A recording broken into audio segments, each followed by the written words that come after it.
ఏం చెప్పిండమ్మా మీకు అన్నాడు?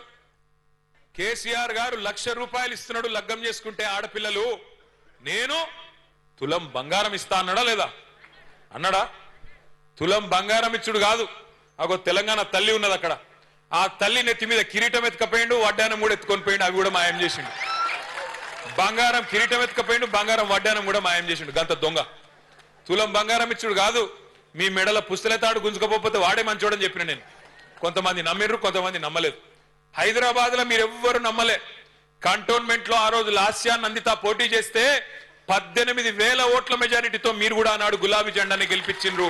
మీరు కూడా చెప్పినారు మళ్ళీ కేసీఆరే ఉండాలి, కేసీఆర్ ఉంటేనే హైదరాబాద్ బాగుంటుందని చెప్పింది. ఎందుకు చెప్పింది? మీరు కంటోన్మెంట్ లో పని జరిగింది కాబట్టి. మీరు అనుకోలే అన్నాడు కంటోన్మెంట్ వేరు, ఈ బోర్డు వేరు, ఇది మిలిటరీ వాళ్ళ చేతులు ఉంటుందట, రాష్ట్ర ప్రభుత్వం చేతిలో ఉండదట అనే ఒక కథ ఉండే ఇక్కడ.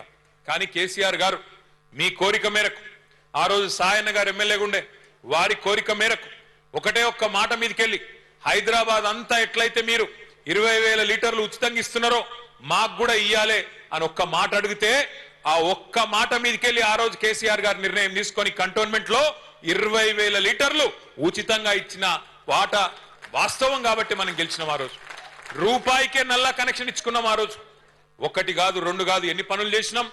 మీ మిలిటరీ వాళ్ళు సతాయిస్తుంటే, మాటి మాటికి రోడ్లు బంద్ చేస్తుంటే నేను తిరిగిన ఉత్తరాలు పట్టుకొని ఆ కేంద్ర మంత్రుల చుట్టూ, రక్షణ మంత్రులు, సార్ ఇట్లా మీరు రోడ్లు బంద్ చేస్తే హైదరాబాద్ లో ఆగమాగం అవుతుంది, మా కంటోన్మెంట్ లో ప్రజలు ఆగమాగం అవుతారు, ఇష్టానుసారంగా అడ్డగోలుగా రోడ్లు బంద్ చేయొద్దు మీరు అని డిమాండ్ చేసినాం. మనం ఆఖరికి ఈడికెళ్ళి మన జుబ్లీ బస్ స్టాండ్కి వెళ్ళి అటు షామీర్పేటకు పోయేందుకు మనం పెద్ద ఫ్లైఓవర్ కడతామంటే జాగా ఇయ్యలే చాలా కాలం. 5గురు కేంద్ర మంత్రులను కలిసినాం, బతిమిలాడినాం.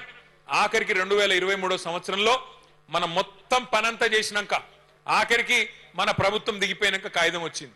ఏదో 100 ఎకరాలు ఇచ్చే కాగితం అప్పుడు వచ్చింది. కానీ మనం బాధపడలే, ప్రజలకు మంచి జరిగితే చాలు అనుకున్నాం తప్ప ఎన్నడూ వేరే తిరిగి ఆలోచించలే. అట్లాగే మీకు యాదికుండాలి, గతంలో బోర్డు ఎన్నికలు పెడతారని అప్పట్లో 2023లో ఒక వార్త వచ్చింది. బోర్డు ఎన్నికలు పెడతారు అని వార్త వస్తే ఆ రోజు కేంద్ర రక్షణ మంత్రి రాజ్నాథ్ సింగ్ గారికి నేను ప్రత్యేకంగా కలిసి ఉత్తరం ఇచ్చిన. సార్, ఈ కంటోన్మెంట్ లో, మా సికింద్రాబాద్ కంటోన్మెంట్ లో దాదాపు 35,000 మంది ఓటర్లు ఉన్నారు.